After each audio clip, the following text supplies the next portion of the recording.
O le das tus 100 millones de pesos a tu hermana, o en esta casa, para ti, ya no hay comida. La voz de mi madre, Amalia, no es un grito. Es peor. Es un susurro sedoso, afilado como el borde de un cristal roto, que corta el aire denso y viciado de la sala.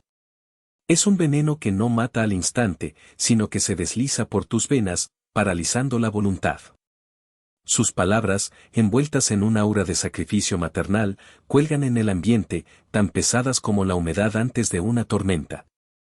Frente a mí, ella es la viva imagen de una mártir. Sentada en el borde del sofá que compramos con mi primer aguinaldo, con una mano sobre el pecho, como si la sola idea de la confrontación le estuviera robando el aliento. Sus ojos, grandes y oscuros, están fijos en mí, nadando en una calculada capa de lágrimas que nunca llegan a derramarse. Es una actuación que he visto 1000 veces, una mezcla perfecta de súplica, decepción y chantaje emocional. A su lado, mi padre, Porfirio, es su eco silencioso. Hundido en su viejo sillón de cuero, el trono desde el cual ha abdicado toda autoridad, simplemente asiente. No me mira a mí, sino a un punto indefinido en la alfombra. Es un hombre cuya columna vertebral se disolvió hace décadas en el ácido de la voluntad de mi madre. Su silencio no es neutralidad, es complicidad. Es el ladrillo que completa el muro que me acorrala. Y luego está ella. Mi hermana menor. Jimena. La princesa del reino, la causa sagrada, el epicentro de este terremoto familiar.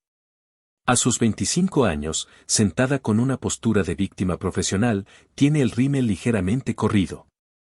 Sus ojos van de mi rostro al de mi madre, buscando la confirmación de que su voluntad, como siempre, será ley. En su mirada no hay rastro de empatía por mí, solo la impaciencia de una heredera que espera que le entreguen lo que, en su mente, ya le pertenece por derecho divino. El silencio que sigue al ultimátum de mi madre es un vacío que lo devora todo.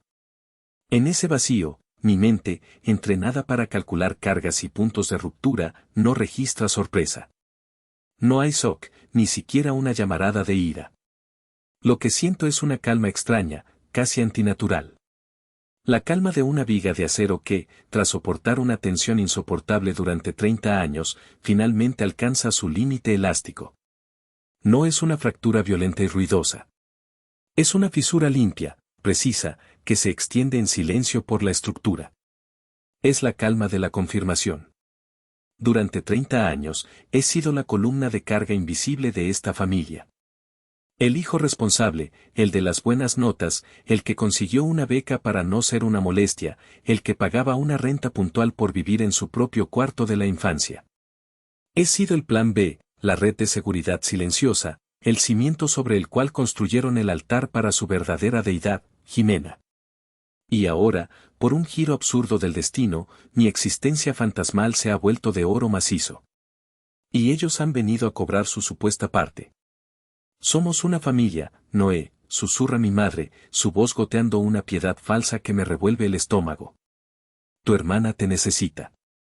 No puedes ser tan egoísta. Todo ese dinero, es una bendición del cielo para todos nosotros. Para todos nosotros. La frase resuena en mi cabeza, hueca y deshonesta. Miro el rostro expectante de Jimena. No me ve como a un hermano, sino como a un cajero automático con el premio mayor impreso en la frente. Mi mano, por instinto, busca mi bolsillo. Mis dedos rozan el teléfono. Pero no es eso lo que busco. Mi pulgar encuentra el nudillo de mi dedo índice y comienzo a frotar la pequeña cicatriz que vive allí. Una línea blanca y delgada, casi invisible. Un recuerdo de mis 10 años, de una caída en bicicleta, de un dolor agudo y de la voz de mi padre diciendo, no chilles, los hombres aguantan. Una caricia ausente que se convirtió en mi único consuelo. Lentamente, levanto la vista. Los miro a los tres, uno por uno. Grabo sus rostros en mi memoria, la tiranía dulce de mi madre, la cobardía de mi padre, el derecho adquirido de mi hermana. Esto no es una familia. Es un ecosistema parasitario. Y yo, finalmente, he decidido dejar de ser el huésped. La sala de estar se desvanece y el olor a la decepción rancia es reemplazado por el olor a papel nuevo y a tinta fresca. Tengo 18 años. 12 años atrás. En mis manos no hay un boleto de lotería, sino un documento mucho más preciado, la carta de aceptación de la Facultad de Ingeniería Civil de la UNAM. No solo la aceptación, sino una beca del 50% por mi promedio en la preparatoria. Mi corazón golpea contra mis costillas con la fuerza de un martillo neumático. Es la llave, pienso con la inocencia de la juventud. La llave para construir mi propio futuro, una estructura sólida lejos de las arenas movedizas de esta casa. Entro corriendo, la carta arrugándose en mi mano sudorosa. Mamá, papá, miren, grito, mi voz de adolescente quebrándose por la pura emoción. Lo logré. Entré a la UNAM. Mi padre, Porfirio, está en su sillón, leyendo el periódico. Lo baja con una lentitud exasperante, mirándome por encima de sus gafas de lectura con una expresión de leve fastidio, como si hubiera interrumpido el delicado equilibrio de su tarde. Mi madre, Amalia, sale de la cocina, secándose las manos en su mandil floreado, su rostro ya componiendo una máscara de preocupación fingida. Ella es la primera en tomar la carta. Sus ojos la recorren, pero no la leen de verdad. Sus labios se fruncen. ¿Ingeniería civil? Ay, mijo, dice, y su tono es una caricia que araña. Tanto esfuerzo para terminar todo lleno de cemento. Eso es para albañiles con título. Muy pesado para ti, tan delgadito. Cada palabra es una pequeña pala que empieza a enterrar mi alegría. Miro a mi padre, buscando un rescate, una pizca de orgullo. Él ni siquiera toca el papel. ¿Y cuánto va a costar la gracia?, pregunta, su voz ya tiñendo mi sueño con el color gris del dinero. Mi entusiasmo se desinfla, pero me aferro a él. Con la beca, solo necesito ayuda con la inscripción y los materiales. Hice los cálculos, explico, sacando otra hoja con una lista meticulosa de gastos. Puedo trabajar de mesero los fines de semana para mis libros y el transporte. Es una inversión, papá. Les juro que en 5 años, cuando sea ingeniero, les devolveré cada centavo con intereses. Inversión, repite mi madre, paladeando la palabra como si tuviera mal sabor. Una inversión, mi amor, es lo que estamos haciendo con tu hermana. Ella tiene un don. Tiene chispa. ¿Tú? ¿Qué vas a hacer? Construir puentes, añade mi padre, por fin doblando su periódico. Eso no es una inversión, Noé. Es un capricho caro. La gente como nosotros no estudia esas cosas. La gente como nosotros. La frase me golpea con la fuerza de una pared. Me quedo sin aire. ¿Qué gente éramos nosotros? ¿Gente sin ambiciones? ¿Gente destinada a no construir nada? La estocada final llega una semana después. Mientras lleno solicitudes de préstamos estudiantiles que sé que me ahogarán durante una década, escucho a mis padres hablar en la cocina. El tema, la inminente fiesta de 15 años de Jimena, que en ese entonces tenía 13. Amalia, ¿está segura?, dice mi padre, y por primera vez en mucho tiempo, escucho una nota de duda en su voz. El salón de los espejos del country club es carísimo. Y el vestido que quiere, es de diseñador. Nuestra hija solo cumple 15 años una vez, Porfirio, responde mi madre, su voz ahora firme como el acero, la misma firmeza que nunca usó para defenderme. Tendrá la mejor fiesta que el dinero pueda comprar. No podemos ser menos que los Domínguez. Es una inversión en su futuro, en su círculo social. Una inversión. Esa palabra de nuevo. Una fiesta era una inversión. Mi educación era un capricho. Esa noche, en la oscuridad de mi cuarto, la rabia que siento no es caliente ni explosiva. Es una rabia fría, densa. Se asienta en mi pecho como una barra de acero, una que aprendería a llevar conmigo a todas partes. Y me hago una promesa. Lo lograré. Solo. Les demostraré que mi sueño no era un capricho, sino un cimiento. Unos días después, como una luz en la oscuridad, aparece mi tío Lázaro. Me encuentra en el porche, mirando a la nada. Se sienta a mi lado y me pasa una Coca-Cola helada sin decir nada. El olor a grasa de motor de su overol es, extrañamente, reconfortante. Escuché lo de la universidad, dice finalmente. Yo solo asiento, un nudo en la garganta me impide hablar. Él suspira, mirando la calle. Tu madre siempre ha sido así. Le asusta lo que no puede controlar. Y tu padre dejó de pelear hace mucho tiempo. Mete la mano en el bolsillo de su overol y saca un fajo de billetes, arrugados y manchados. No es mucho, dice, poniéndolo en mi mano y cerrando mis dedos sobre él.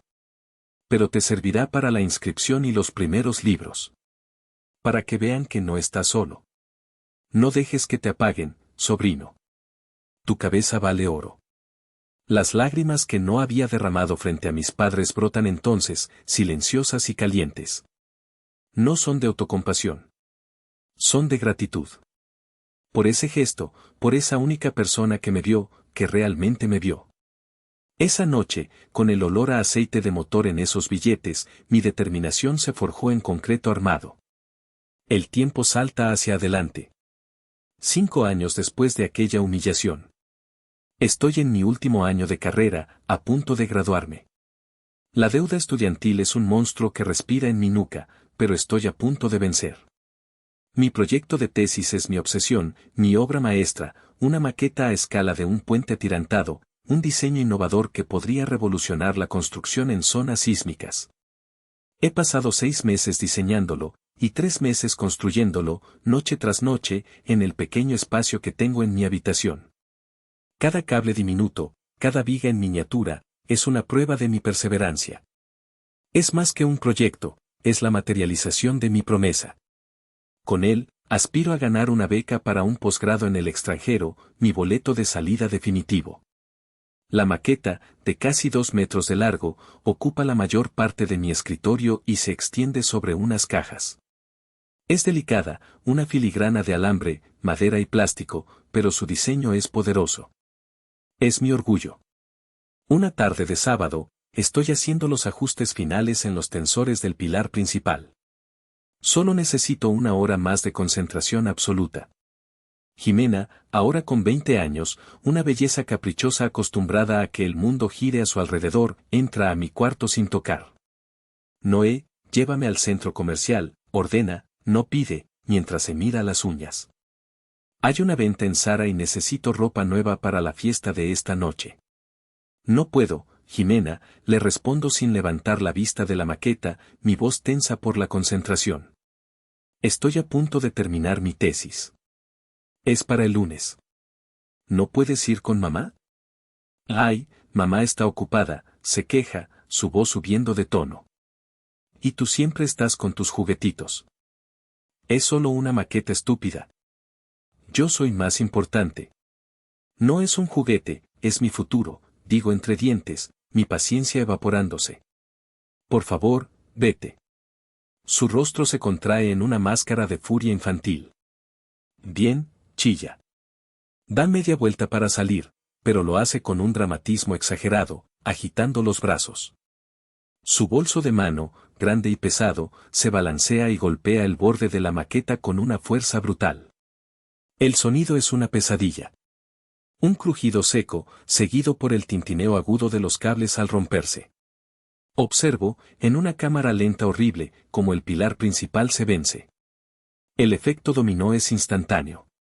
Toda la estructura se desploma sobre sí misma, una implosión de sueños y de meses de trabajo. El puente, mi hermoso puente, queda reducido a un enredo de escombros y alambres rotos. Me quedo paralizado. El aire abandona mis pulmones. Un zumbido sordo llena mis oídos. El color se va del mundo. Cuando por fin puedo moverme, me levanto, temblando de una rabia que nunca antes había sentido. Una rabia pura, volcánica. ¿Qué hiciste? Grito, mi voz rota. Jimena, al ver la destrucción, suelta un gritito y se lleva las manos a la boca, sus ojos abiertos en una falsa inocencia. Fue un accidente. Tú me gritaste y me asustaste. Mi madre entra corriendo, alertada por mi grito. No mira la maqueta destrozada. No me mira a mí. Su mirada va directamente a Jimena, que ya ha empezado a sollozar, lágrimas de cocodrilo rodando por sus mejillas. Mamá, me gritó, lloriqué a mi hermana, señalándome. Me asustó y por eso tropecé. Amalia la abraza, la protege, como si yo fuera la amenaza. Luego, se vuelve hacia mí, su rostro endurecido por la decepción. Noé, ¿cómo te atreves a levantarle la voz a tu hermana?, me reprende, su voz helada. Mira cómo la has puesto. Está temblando. Ella, pregunto, mi voz un susurro incrédulo. Y mira lo que hizo. Destruyó mi tesis. 6 meses de trabajo. Señalo los restos de mi futuro en el suelo. Mi madre apenas le dedica una mirada a la maqueta. Ay, por favor. Es solo un juguetito de madera. Lo puedes volver a hacer, dice, desestimando mi dolor con un gesto de la mano. Pero la confianza de tu hermana es frágil. Ahora, pídele una disculpa. La hiciste sentir mal. Me quedo mirándola, atónito. La lógica del universo parece haberse invertido. Yo soy la víctima, y sin embargo, soy yo quien debe disculparse. En ese momento, en medio de las ruinas de mi proyecto, entiendo algo fundamental: en la arquitectura de mi familia, yo no soy un pilar. Soy el material de sacrificio, el relleno que se usa para tapar las grietas y mantener a la princesa feliz. No pedí disculpas. Me encerré en mi cuarto y durante 48 horas seguidas, sin dormir, pegué, remendé y reconstruí mi puente. No quedó perfecto, pero lo entregué. No gané la beca para el posgrado. La cicatriz de la maqueta se convirtió en otra cicatriz invisible que llevaría conmigo. 2 años antes del día del juicio final.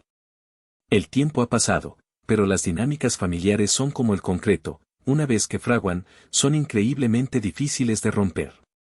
Tengo 28 años, soy un ingeniero con experiencia, y aunque la deuda estudiantil sigue siendo una sombra, he logrado labrarme un nombre en una constructora importante. Pero mi verdadera pasión, mi verdadero proyecto de vida, se gesta por las noches, en el silencio de mi habitación. He pasado el último año desarrollando no solo un sueño, sino un plan de negocios de 100 páginas. Lo he llamado Proyecto Cimiento Fuerte. Es una propuesta detallada para crear una consultora especializada en el diseño y construcción de viviendas de interés social, utilizando materiales sostenibles y, lo más crucial, con estructuras de alta resistencia sísmica para las comunidades más vulnerables de México. Es mi obsesión, mi forma de usar mi profesión para dejar una marca positiva, para construir algo que realmente importe. En mi cuarto, tengo una maqueta 3D del prototipo de vivienda, una pieza de la que estoy inmensamente orgulloso. El plan es sólido. Incluye proyecciones financieras, análisis de mercado, estudios de viabilidad y cartas de intención de 2 ONGs. El capital inicial que necesito es modesto: 150,000 pesos para el registro de la empresa, licencias de software y un pequeño colchón operativo. No quiero un regalo. Quiero un préstamo. Una inversión. Elijo el momento con cuidado.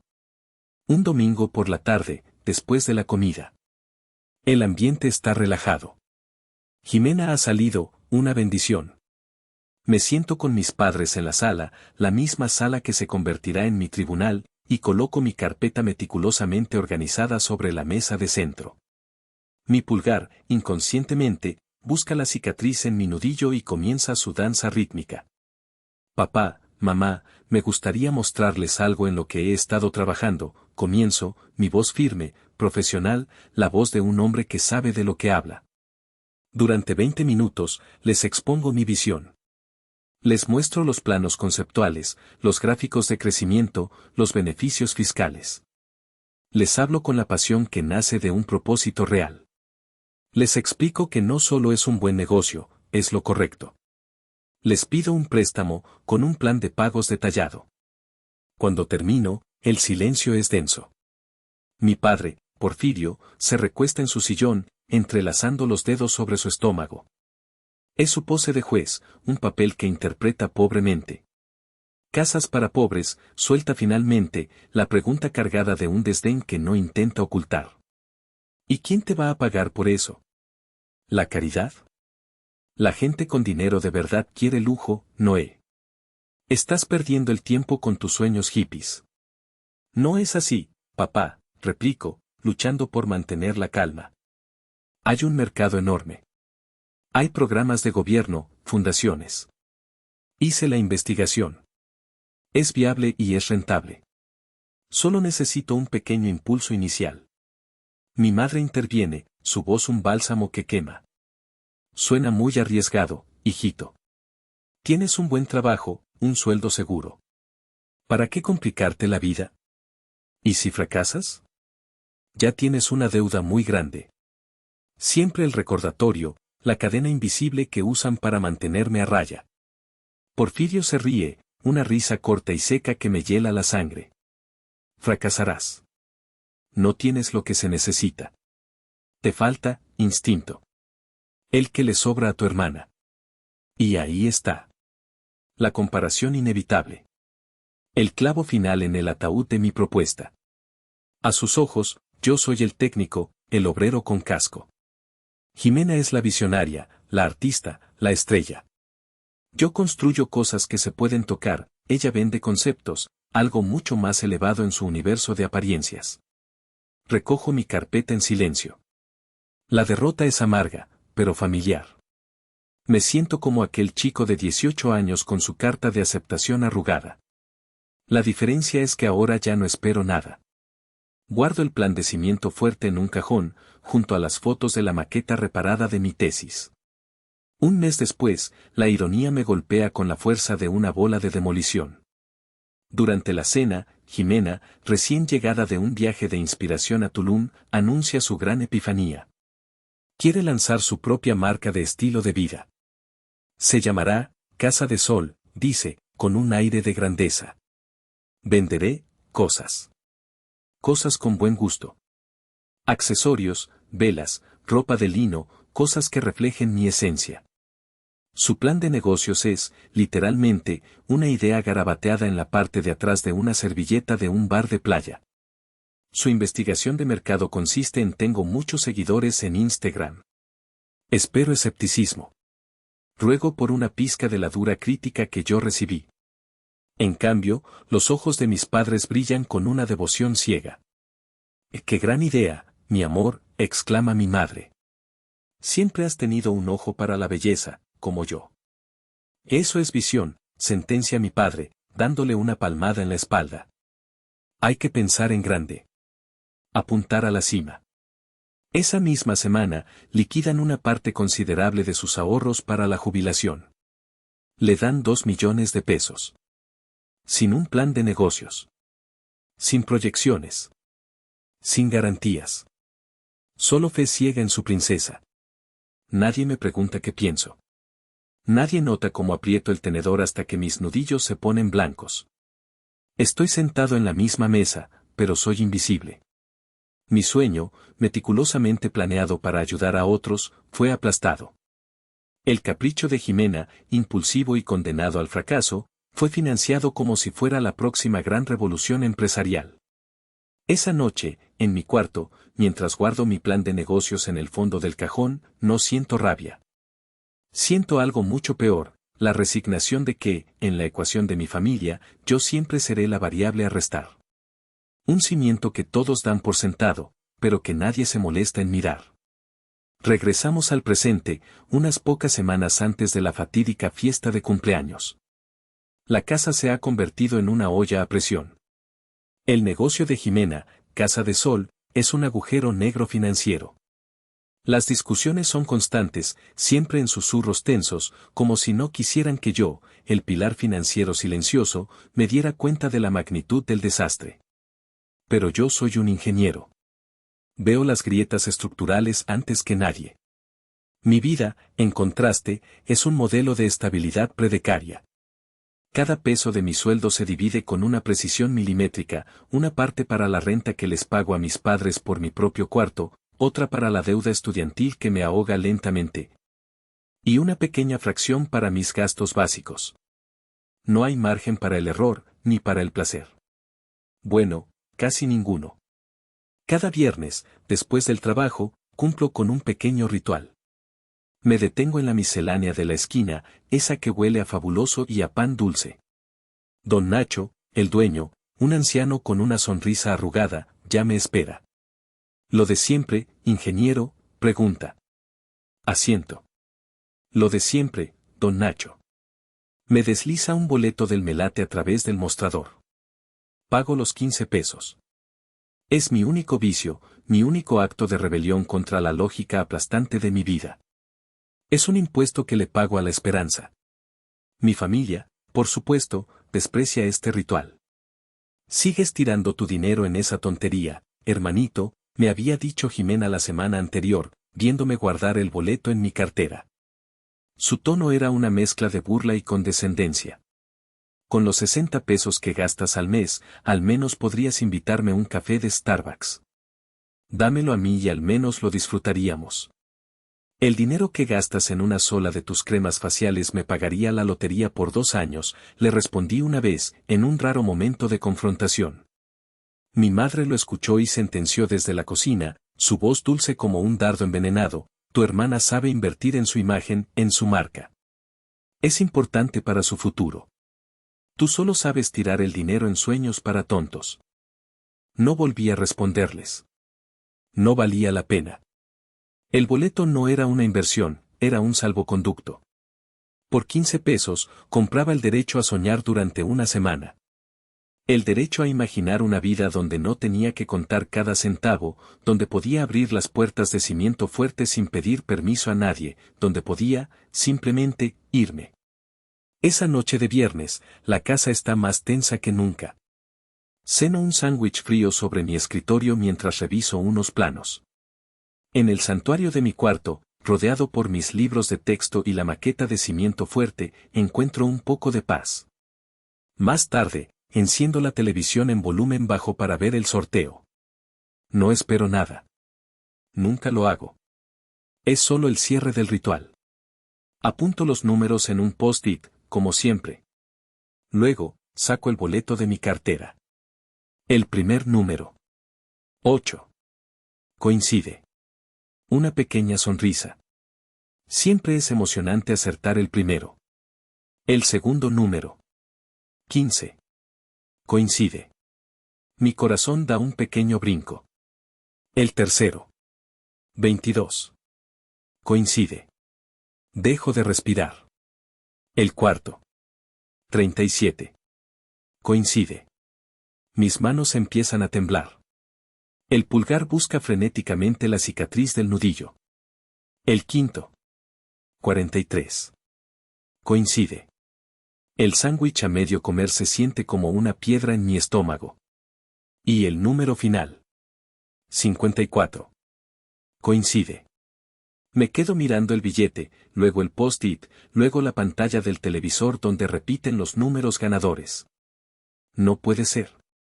Debe haber un error. Reviso los números 1, 2, 10 veces. Los leo en voz alta, susurrando en la quietud de mi habitación. No hay error. He ganado. El premio mayor. 100 millones de pesos. No grito. No salto de alegría. No llamo a nadie. Me quedo sentado en la silla de mi escritorio, completamente inmóvil, mientras una extraña calma desciende sobre mí. Es una sensación tan ajena, tan poderosa, que me asusta. No es la euforia que había imaginado tantas veces. Es algo mucho más profundo. Es el sonido de mis cadenas rompiéndose. Es el peso de la deuda estudiantil evaporándose. Es el muro de la indiferencia de mi familia desmoronándose. Pero sobre todo, es la comprensión instantánea y aterradora de que acabo de obtener el poder absoluto. El poder de salvarlos. Y el poder de destruirlos. Con manos temblorosas, doblo el boleto con sumo cuidado y lo guardo dentro de un viejo libro de texto de análisis estructural, en la página que habla sobre la carga máxima y el punto de colapso. Y en ese momento, supe dos cosas con certeza absoluta. Primero, que no les diría una sola palabra hasta que el dinero estuviera seguro. Y segundo, que mi vida, tal y como la conocía, había terminado para siempre. El fin de semana fue una tortura silenciosa. Me moví por la casa como un autómata, participando mínimamente en las conversaciones, mi mente a 1000 kilómetros de distancia, repasando los números una y otra vez. El boleto en mi libro de texto se sentía como un objeto radioactivo, un artefacto de otro mundo que podía cambiar la física de mi realidad. La tensión familiar era un ruido de fondo, las quejas de Jimena sobre sus proveedores y las miradas preocupadas de mis padres eran escenas de una película que ya no me pertenecía.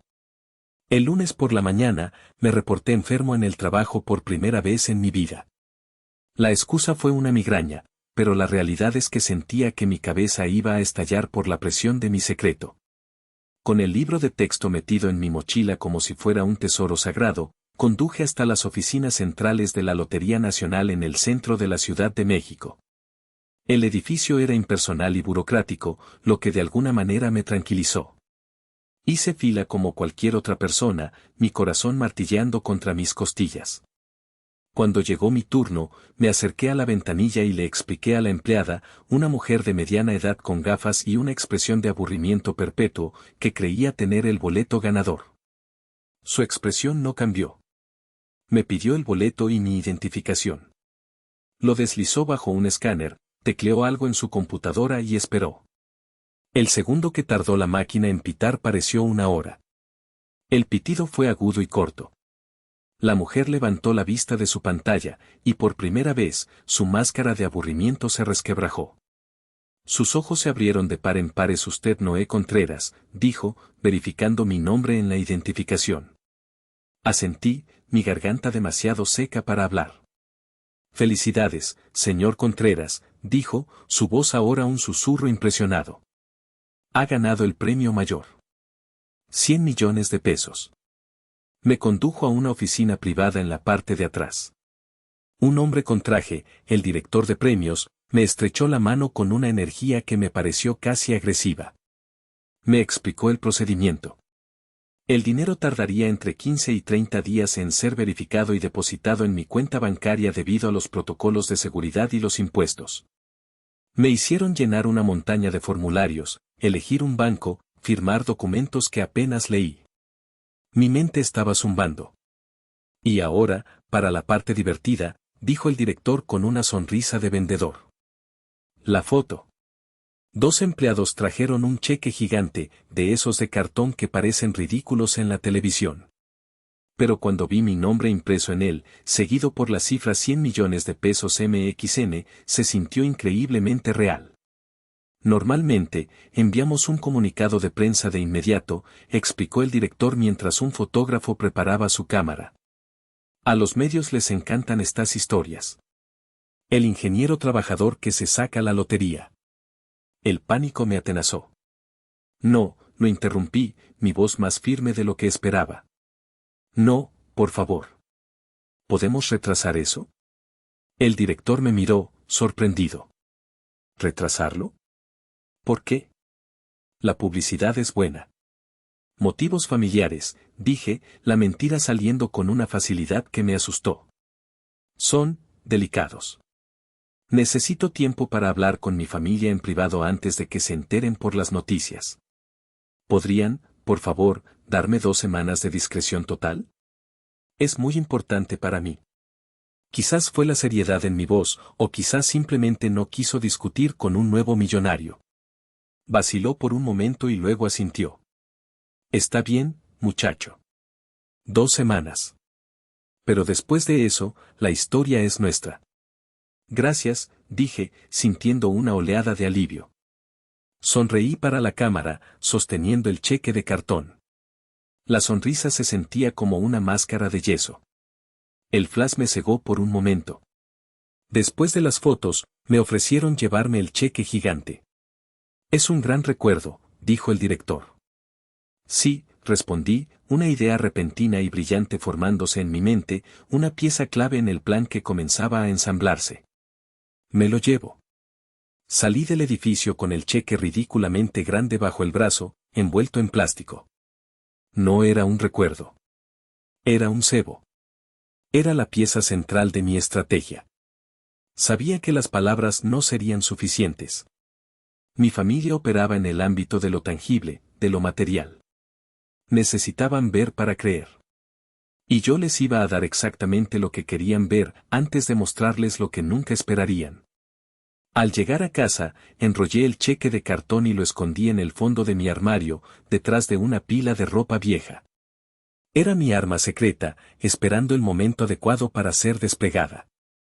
La cuenta regresiva de 2 semanas había comenzado.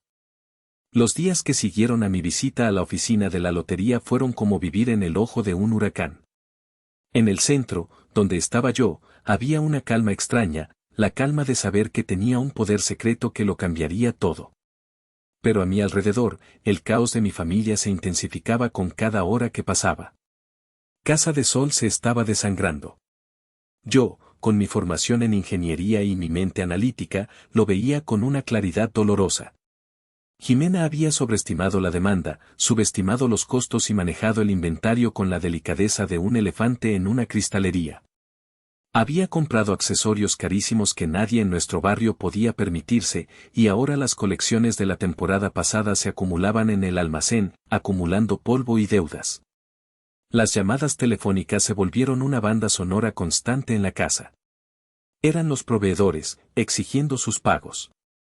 Era el banco, preguntando por las cuotas atrasadas del préstamo comercial. Eran las empleadas, quejándose de que sus cheques no tenían fondos. Jimena manejaba la presión de la única manera que sabía, con ataques de pánico teatrales y una completa abdicación de la responsabilidad. La encontraba a menudo en la sala, con la cabeza entre las manos, gimiendo sobre lo injusto que era todo. No lo entienden. Esto es arte. El negocio necesita tiempo para madurar, le gritaba a mi madre, quien la consolaba acariciándole el pelo y trayéndole tazas de té. Porfirio, por su parte, reaccionaba con una furia impotente. Caminaba por la casa como un león enjaulado, maldiciendo a la economía, al gobierno, a los clientes ignorantes que no apreciaban la visión de su hija.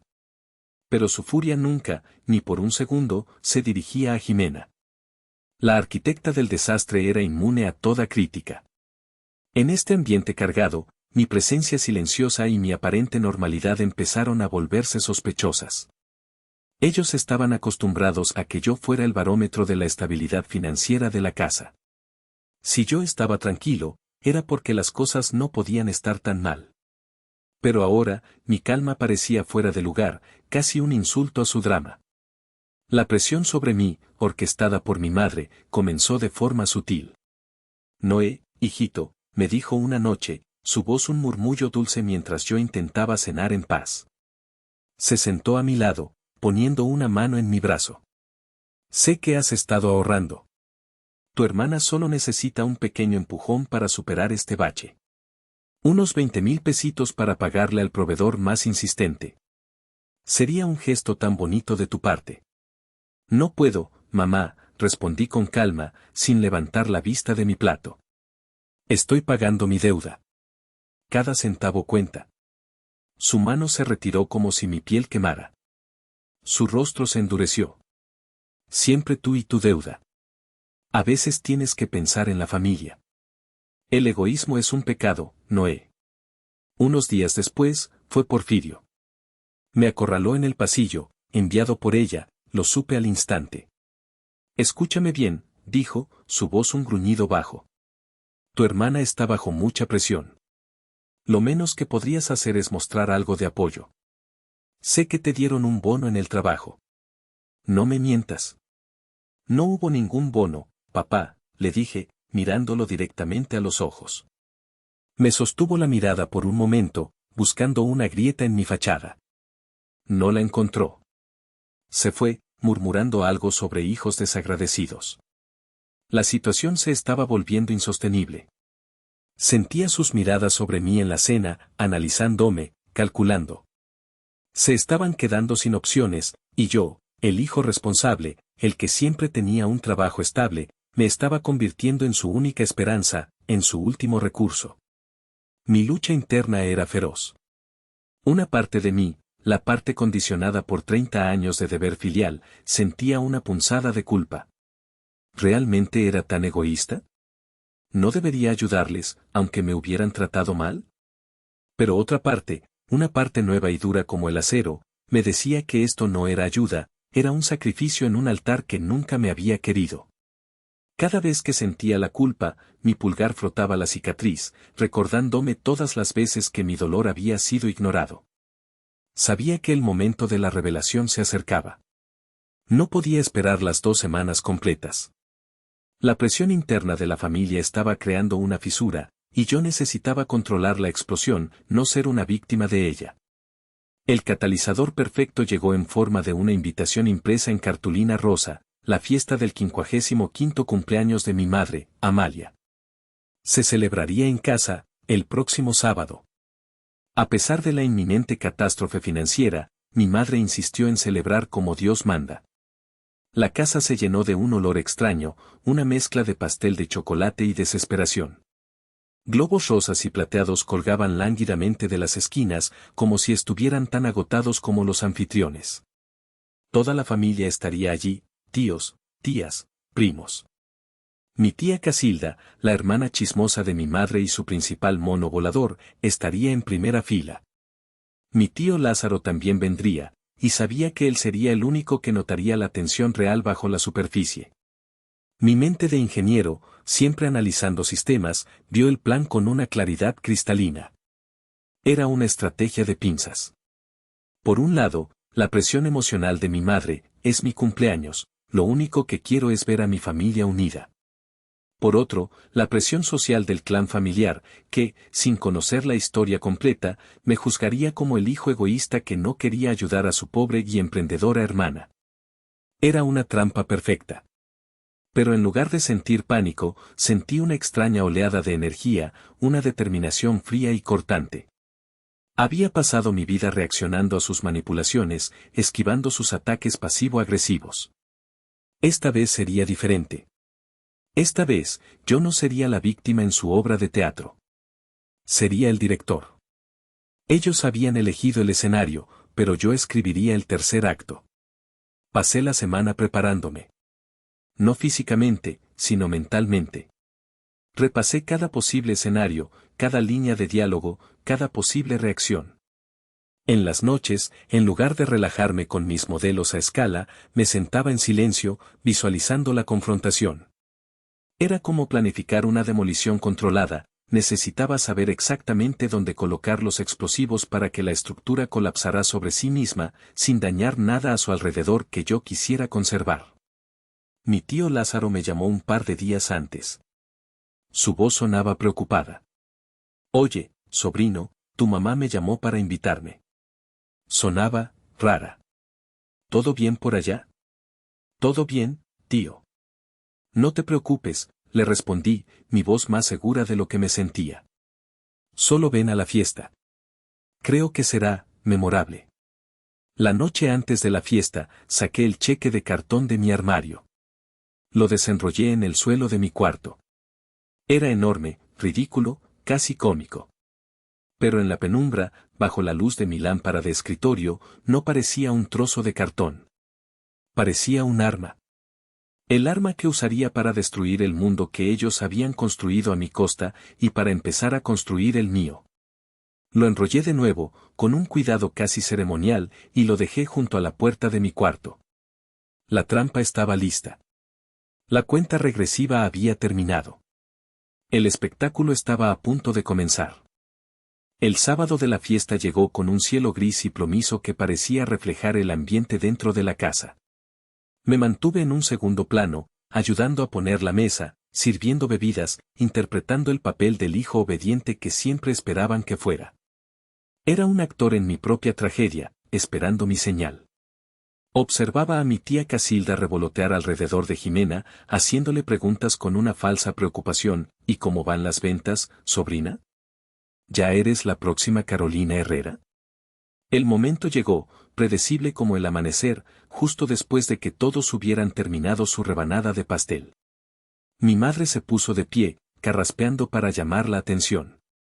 La sala quedó en silencio.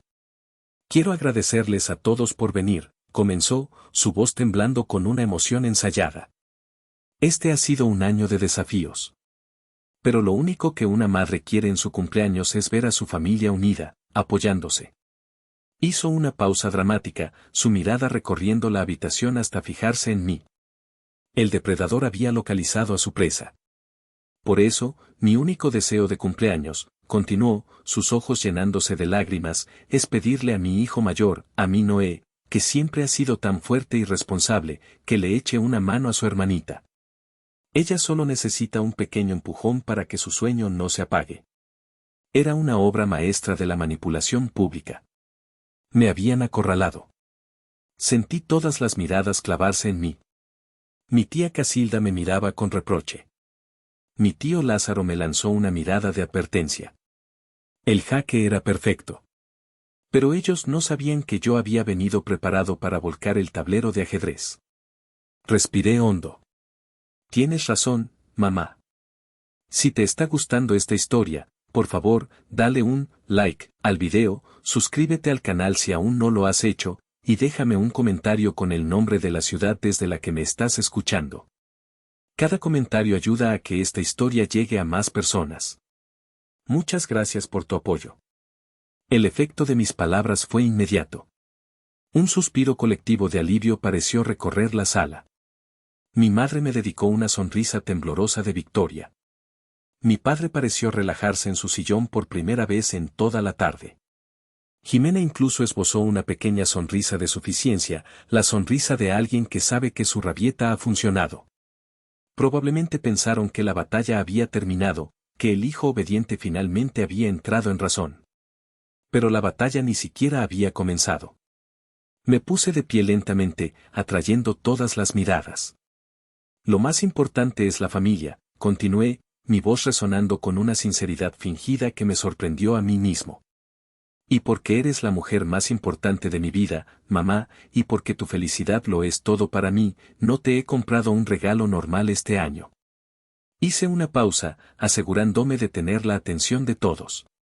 De hecho, te tengo un regalo que creo que solucionará los problemas de todos. Para siempre. Las miradas de mis padres y de Jimena pasaron de la sorpresa a la expectación codiciosa. Probablemente pensaron que iba a firmarles un cheque con mis ahorros allí mismo, frente a todos, en un gran gesto de sacrificio filial. La humillación pública que habían planeado para mí se estaba convirtiendo en su fantasía de salvación. Permítanme un momento, dije. Salí de la sala con calma y subí las escaleras hacia mi cuarto. Cada paso era deliberado, cada crujido de la madera aumentaba el suspense en la planta baja. Abrí la puerta de mi habitación, tomé el enorme rollo de cartón que había dejado preparado y bajé de nuevo. Al entrar en la sala, el tamaño del objeto provocó murmullos de confusión. Mi tía Casilda frunció el ceño. Mi padre me miró con una mezcla de impaciencia y desconcierto. Me paré en el centro de la habitación, el punto focal de todas las miradas. Y con un movimiento teatral, un floreo que había practicado en mi mente 100 veces, desenrollé el cheque. El silencio que cayó sobre la sala fue absoluto, total. Fue tan profundo que pude oír el zumbido del refrigerador en la cocina y el latido de mi propio corazón en mis oídos.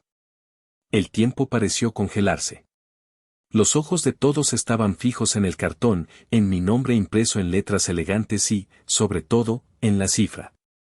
La cifra que lo cambiaría todo. 100 millones de pesos MXN. Mi tía Casilda ahogó un grito, llevándose una mano a la boca. Varios primos se pusieron de pie de un salto, como si una corriente eléctrica hubiera recorrido el suelo. El plato de pastel que Jimena sostenía se deslizó de sus manos y se estrelló contra la alfombra con un ruido sordo y húmedo, pero ella ni siquiera parpadeó. Sus ojos, enormes, estaban pegados a los números. Mi padre, Porfirio, el hombre que siempre evitaba las emociones fuertes, se quedó paralizado, su boca abierta en una O perfecta, su rostro perdiendo todo color. Y mi madre, Amalia, se llevó una mano al corazón, su rostro una máscara de incredulidad tan intensa que parecía dolorosa. Sostuve el cheque en alto, como un trofeo, como una declaración de guerra. Feliz cumpleaños, mamá, dije, mi voz resonando en el silencio sepulcral, clara, firme y llena de un poder que nunca antes habían escuchado en mí. Gané el melate. El caos que se desató a continuación fue exactamente como lo había previsto. Gritos de asombro, preguntas atropelladas, gente acercándose para tocar el cartón como si fuera una reliquia sagrada. Pero en medio de todo ese ruido, vi algo en los ojos de mis padres y de mi hermana. No era alegría por mí. No era alivio.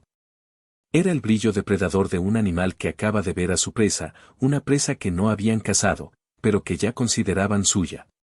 La trampa estaba puesta. Y ellos habían caído de cabeza en ella. La fiesta terminó abruptamente. Los familiares, aturdidos y abrumados por la noticia, se despidieron con una mezcla de felicitaciones forzadas y miradas cargadas de una envidia casi palpable. Mi tío Lázaro fue el último en irse.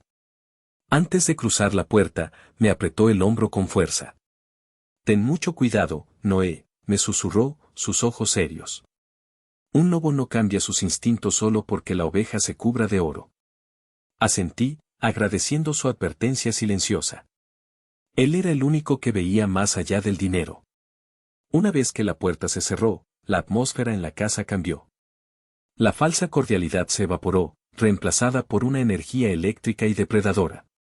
Ya no eran una familia, eran un comité de crisis financiera, y yo era el único punto en su agenda. Dejé el cheque gigante apoyado contra la pared, donde dominaba la habitación como un monolito de cartón y promesas. Amalia, Porfirio y Jimena me rodearon. Ya no había sonrisas, ni lágrimas de cumpleaños.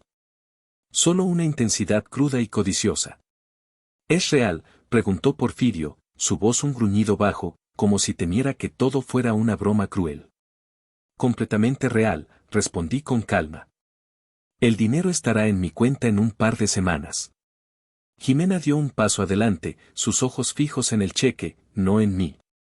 100 millones, jadeó, la cifra saliendo de sus labios como una oración. «Noé, esto es una señal. Una señal del universo. Con esto, no solo puedo salvar Casa de Sol, puedo expandirla. Abrir sucursales en Polanco, en San Pedro. Contratar a las mejores influencers». Empezó a divagar, sus ojos brillando con una fiebre de grandeza, ya gastando un dinero que no era suyo en un negocio que era un fracaso. Mi madre la interrumpió, poniendo una mano en mi brazo.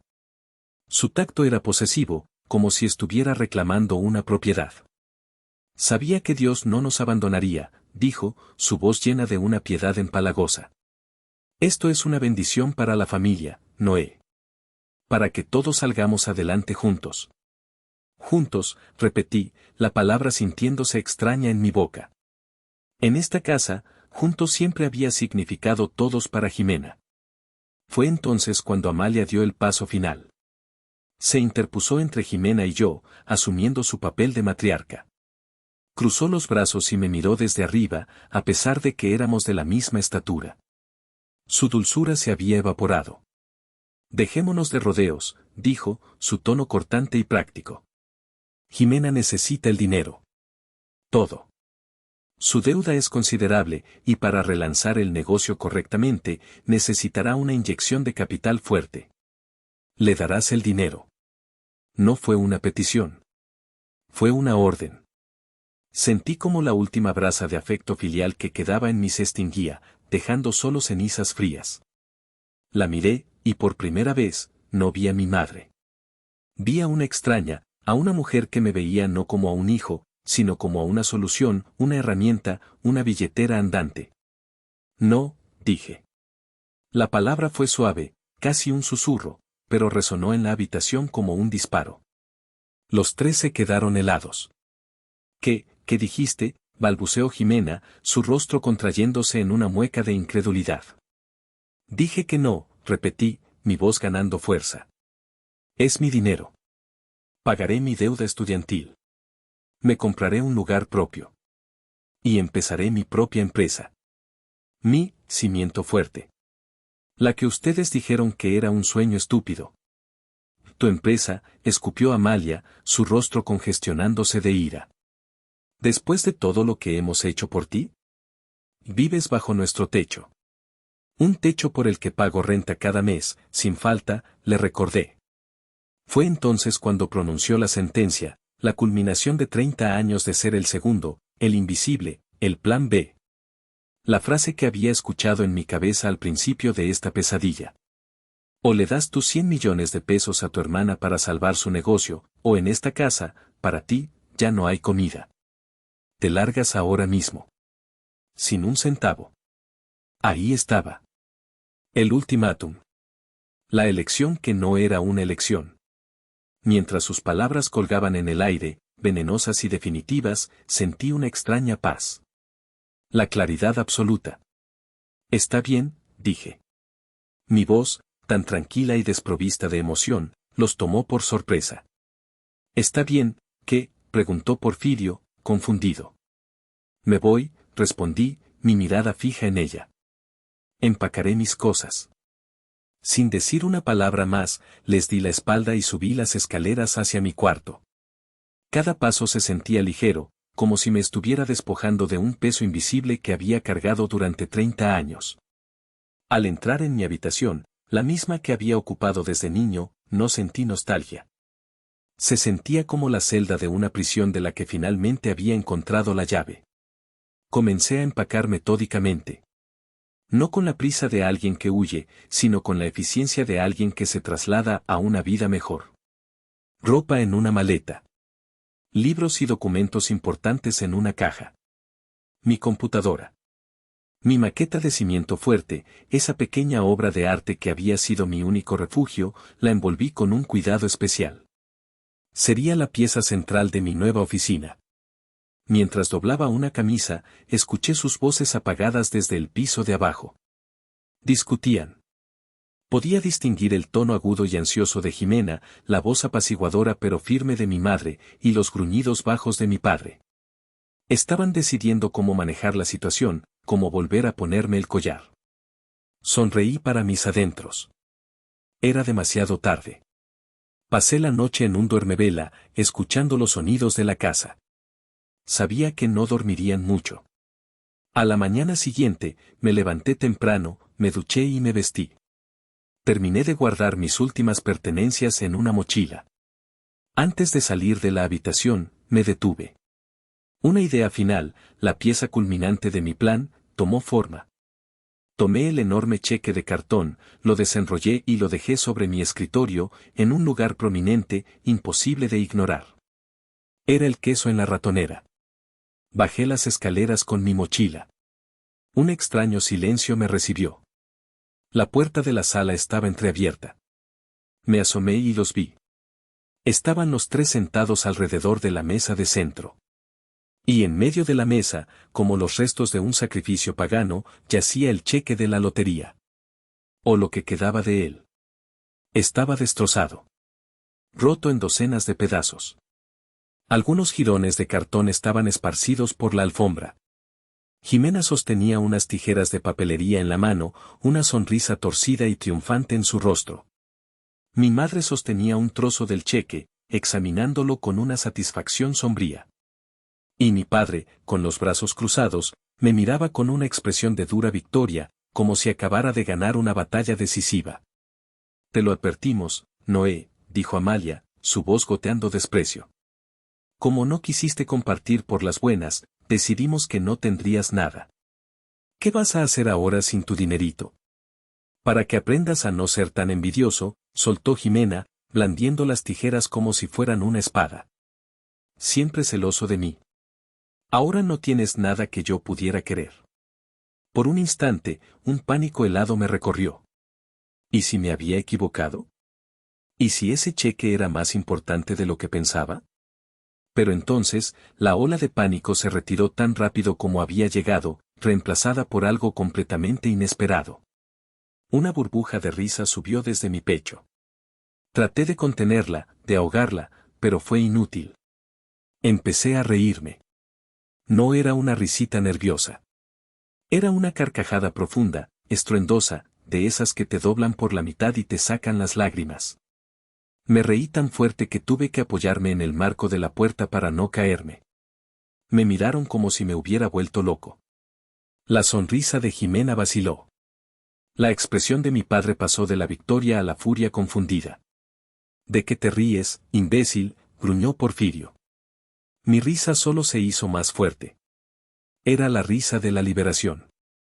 La risa de alguien que acaba de presenciar el acto más estúpido y autodestructivo imaginable. ¿Por qué te ríes?, gritó mi madre, su voz aguda por la histeria. Acabamos de destruir tu premio. No vas a cobrar ni un centavo. Finalmente, logré tomar aire. Me limpié las lágrimas de la risa de los ojos y los miré, a los tres, con una pena casi genuina. Ese cheque, dije, señalando los patéticos restos en la mesa, mi voz todavía entrecortada por la risa. Ese cheque no vale nada. Es un pedazo de cartón. Un cheque simbólico que me dieron para las fotos en la oficina de la lotería.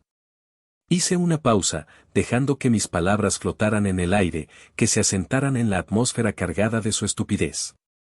El dinero real está siendo procesado electrónicamente. Estará en mi cuenta bancaria en menos de 2 semanas.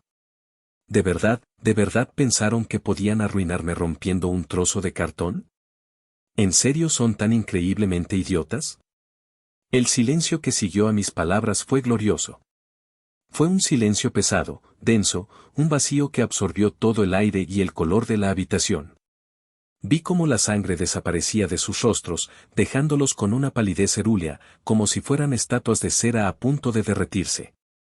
La sonrisa arrogante de Jimena se congeló y luego se desmoronó, reemplazada por una expresión de horror puro. Las tijeras se le cayeron de la mano, golpeando la alfombra con un ruido sordo. Mi padre, Porfirio, abrió la boca para decir algo, pero solo salió un sonido ahogado, como un pez fuera del agua. Mi madre fue la primera en encontrar su voz, aunque era un hilo tembloroso, irreconocible. No, no es cierto, balbuceó, mirando los pedazos de cartón como si pudieran volver a unirse por pura fuerza de voluntad. Estás mintiendo. Lo haces para lastimarnos. Lastimarlos, respondí, mi risa ya desaparecida, reemplazada por un frío glacial. Ustedes son los que sostenían las tijeras. Ustedes son los que intentaron destruir mi futuro por pura malicia. Yo solo estoy diciendo la verdad. En medio de su aturdimiento, continué, mi voz volviéndose aún más fría. Pero esta función aún no termina. Ahora es mi turno de enseñarles una lección. Se llama, consecuencias. Saqué mi teléfono del bolsillo. Sus ojos siguieron cada uno de mis movimientos como si fuera una pistola. El pulso de Jimena era visible en su cuello. Mi madre se mordía el labio hasta hacerlo sangrar. Busqué en mis contactos. El nombre estaba ahí, guardado desde hacía meses, desde que Jimena, en uno de sus arranques de arrogancia, me había presumido de sus importantes conexiones. Encontré el nombre, señor Octavio Rivas. Presioné el botón de llamar y, deliberadamente, activé el altavoz. El tono de llamada sonó en la habitación silenciosa, cada timbre como el martillo de un juez. Después de 2 tonos, una voz grave y autoritaria respondió. Una voz que yo conocía bien, una voz que asociaba con el olor a planos recién impresos y el sonido de la construcción a lo lejos. Bueno. Señor Rivas, buenos días. Habla Noé Contreras, dije, mi voz clara y profesional, la voz del ingeniero en el que él me había ayudado a convertirme. Hubo una pausa. Noé. ¿El joven Contreras? ¡Qué sorpresa! ¿Cómo estás, muchacho? La voz del señor Rivas sonaba genuinamente complacida de escucharme. Vi un destello de confusión total en el rostro de mi padre. Jimena se puso blanca como el papel. Estoy muy bien, señor, gracias por preguntar, continué, ignorando a mi familia. Le llamo por un asunto rápido y un poco delicado. Entiendo que usted tiene una relación comercial con mi hermana, Jimena Contreras, y su empresa, Casa de Sol. Lamentablemente, sí, respondió Rivas, su tono volviéndose instantáneamente más duro. Un dolor de cabeza, esa muchacha, si te soy sincero. Lo imagino, señor. Y es por eso que le llamo. Respiré hondo.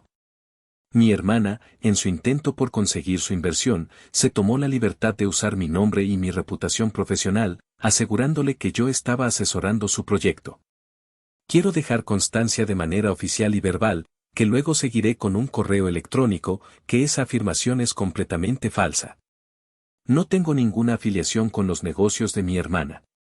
No soy su socio, no soy su aval, y no tengo ninguna intención de cubrir ninguna de sus deudas, presentes o futuras. El silencio al otro lado de la línea fue corto, pero cargado de significado. Ya veo, dijo Rivas lentamente. Eso explica muchas cosas. Agradezco tu honestidad, Noé. Siempre has sido un muchacho íntegro. Es una pena que tu hermana no haya heredado eso. Hizo una pausa.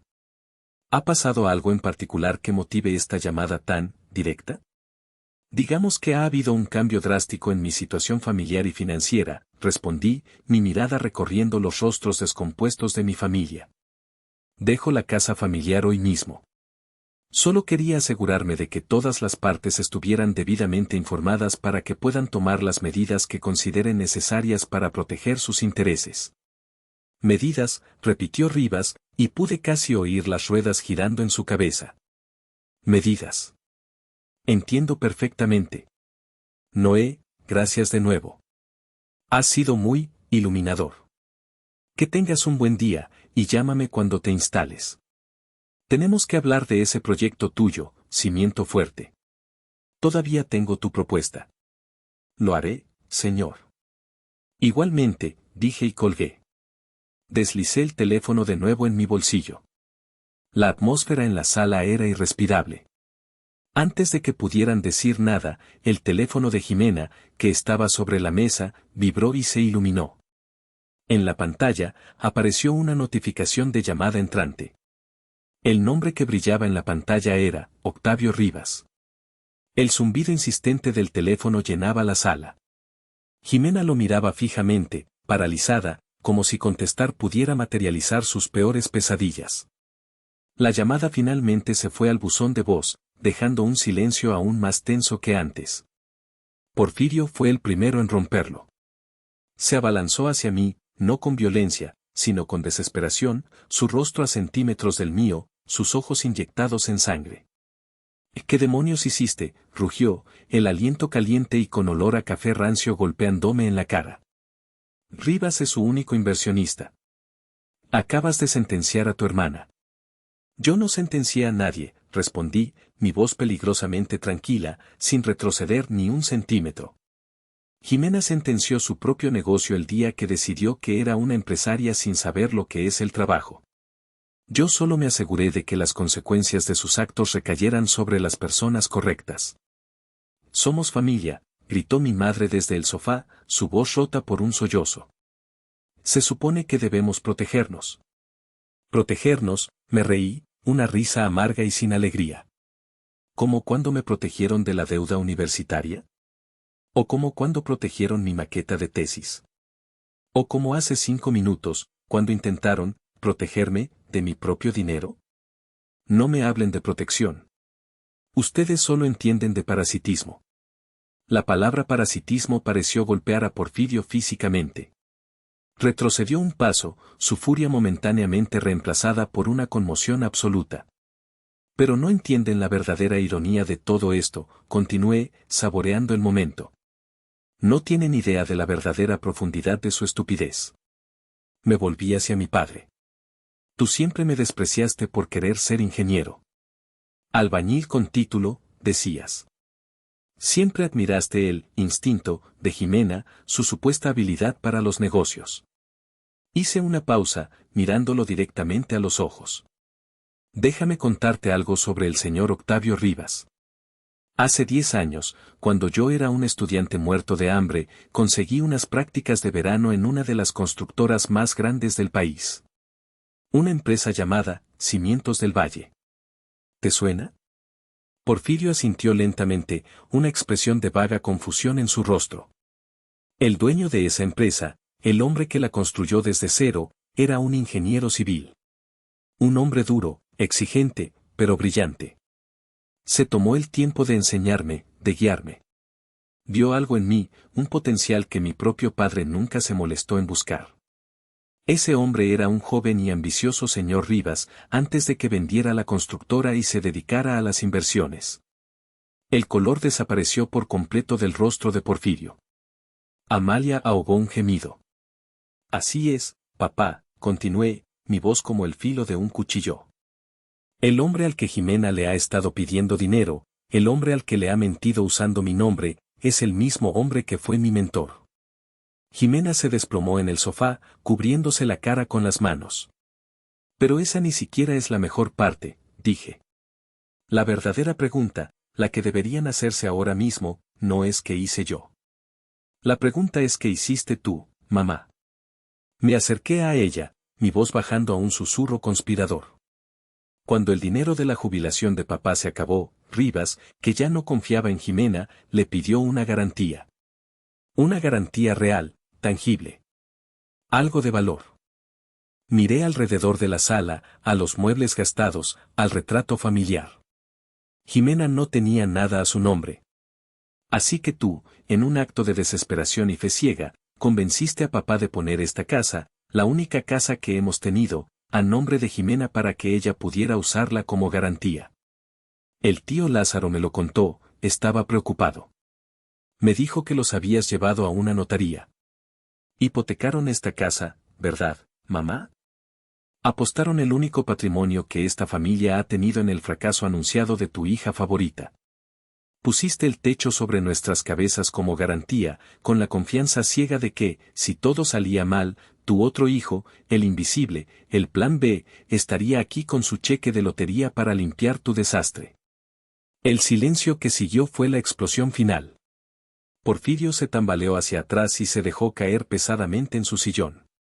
No parecía un tirano. Parecía un hombre viejo, frágil y completamente destrozado.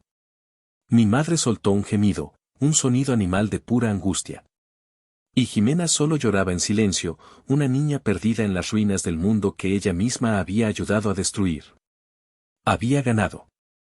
Me quedé de pie por un momento más, observando el cuadro de devastación. Eran como los restos de una demolición controlada. Una que yo había planeado y ejecutado con una precisión milimétrica. No sentí compasión. No sentí pena. Solo una distancia inmensa. Tomé mi mochila del suelo y me la colgué al hombro. La caja con mis libros y la maleta estaban junto a la puerta.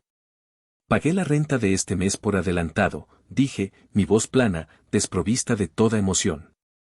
Así que, técnicamente, tienen 30 días antes de que el nuevo dueño, el señor Rivas, probablemente venga a tocar la puerta. Les sugiero que empiecen a empacar. Nadie respondió. Nadie se movió. Buena suerte, añadí. No lo dije con sarcasmo. Fue una despedida genuina, la despedida que le das a extraños con los que alguna vez compartiste un espacio. Me di la vuelta y caminé hacia la puerta principal. Cada paso era firme, decidido. No había duda, no había arrepentimiento. Al abrir la puerta, la luz de la mañana me pareció más brillante de lo normal. El aire exterior, fresco y limpio, llenó mis pulmones. Cerré la puerta detrás de mí. El clic de la cerradura fue el sonido más satisfactorio que había escuchado en mi vida. No miré atrás. Mi primera parada no fue un hotel de lujo ni una agencia de bienes raíces.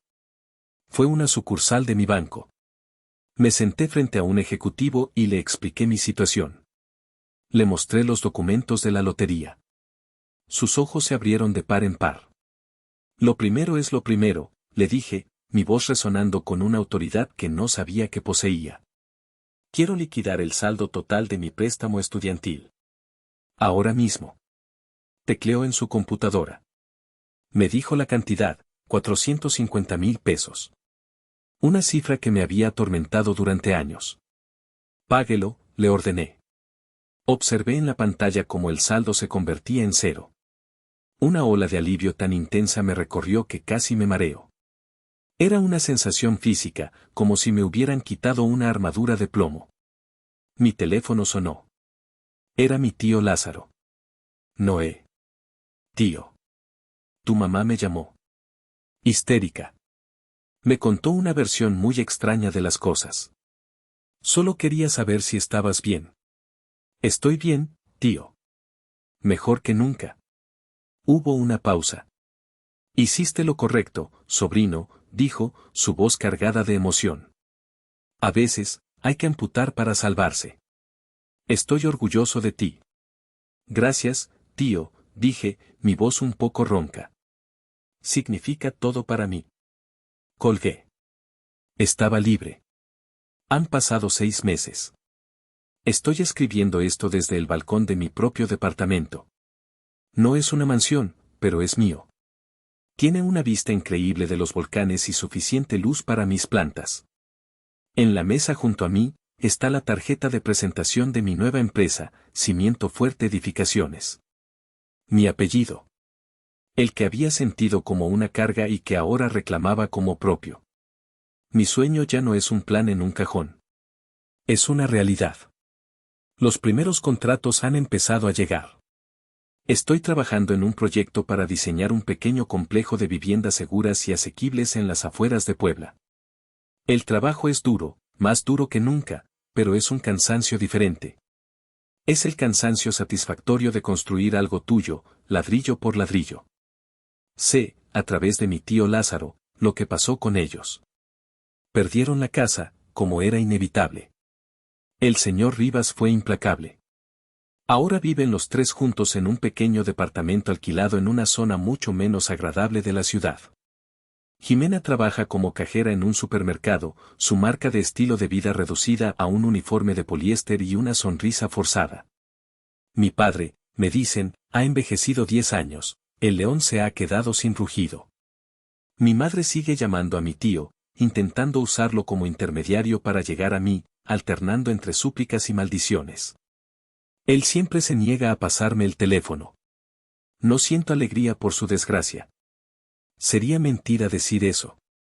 La imagen de mi padre, un hombre quebrado, todavía me produce una punzada de algo parecido a la pena. Pero tampoco siento tristeza. Siento una distancia pacífica. Son personajes de un libro que ya terminé de leer. Su historia ha terminado para mí. La mía apenas comienza. He aprendido que la sangre te hace pariente, pero es la lealtad, el respeto y el amor lo que te convierte en familia. Perdí a la familia en la que nací, pero en el proceso, por primera vez en mi vida, siento que me he encontrado a mí mismo. Ya no soy el cimiento invisible sobre el que todos caminaban. Soy el arquitecto de mi propio destino. La gente dice que la sangre es más espesa que el agua, que la familia es lo primero, que siempre hay que perdonar. Pero después de todo lo que viví, después de años de ser invisible y de un intento final de despojarme de mi única oportunidad, me pregunto: ¿hice mal en dejarlos enfrentar las consecuencias de sus propias decisiones? Muchas gracias por haber llegado hasta el final de esta historia. Si te ha gustado, te agradecería de corazón que le dieras un like, te suscribieras al canal y compartieras este video. Tu apoyo es fundamental para que pueda seguir trayéndote más relatos como este. Si están disfrutando de este relato, me darían una alegría muy grande si presionan el botón de hipear. Su apoyo significa muchísimo para mí y me anima a seguir buscando historias para ustedes. Muchas gracias de corazón.